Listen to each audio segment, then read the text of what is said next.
to this week's Ag Report. So this week I want to share with you a couple of things that are in Congress, a couple of bills there that are to help agriculture, and specifically smaller operators, smaller ranches, that kind of thing, with direct marketing. So let me kind of explain what's going on. And as y'all know, through the coronavirus pandemic, there has been some empty shelves. And I'm not just talking about toilet paper, okay? I'm talking about food items, meats in particular. Probably all of y'all have gone to your favorite supermarket or what have you and noticed that there wasn't any meat, or whether that be beef or pork or chicken, that kind of stuff. So a lot of folks turned to the ranchers and the farmers directly for their proteins, their meat, their pork, their chicken, that kind of stuff, which is a great thing. We would like to see more folks do that. But let me kind of explain a little of what goes on there with that direct marketing. And when I say direct marketing, I mean me as the producer directly selling to the consumer.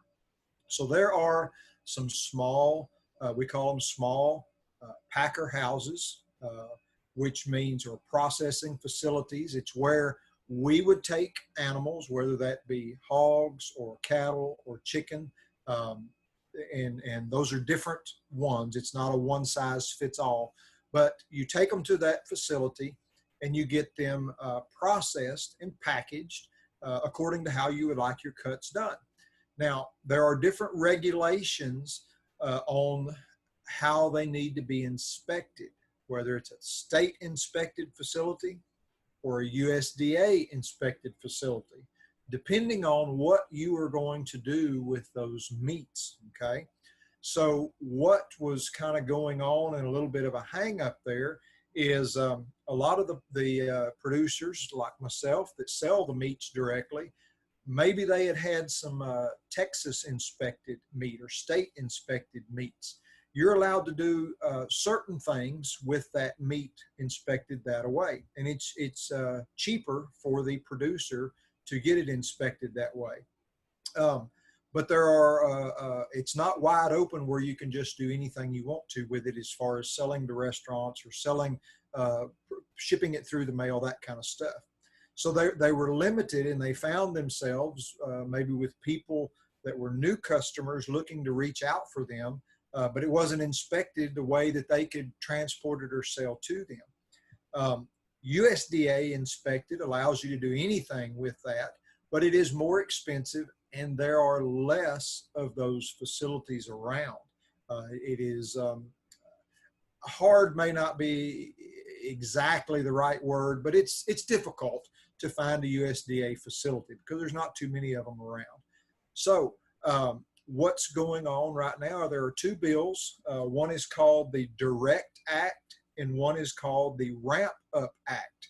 And what that is that is changing, one of them changes some of the regulation, meaning if you have state inspected meats, you're able to ship those and do a little different things similar to if they were a USDA inspected meat.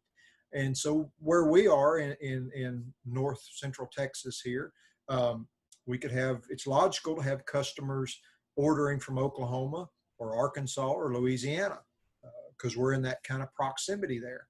So that opens that door for producers like myself that process their meat to be able to sell a little better.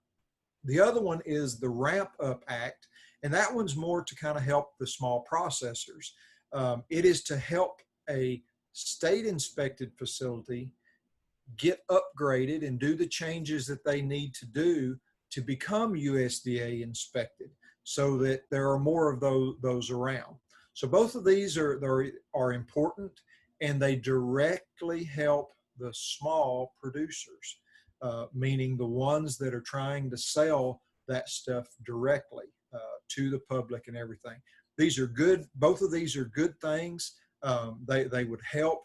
You know, over the years, there's not just a whole lot of small packing houses around that can direct you can go to get your meat directly, and they are extremely overwhelmed right now, especially the USDA inspected ones, because as a producer, if you're trying to ship and stuff like that, or sell to some small restaurants, that kind of stuff, that's what you've got to do, is have that stuff inspected that way.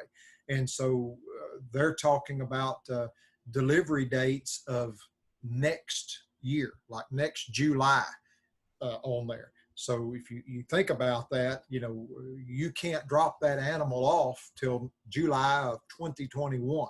That's how backed up they are, because of the huge shift in there. Now, these bills won't fix or cure that, okay, because you still only have so many processors out there.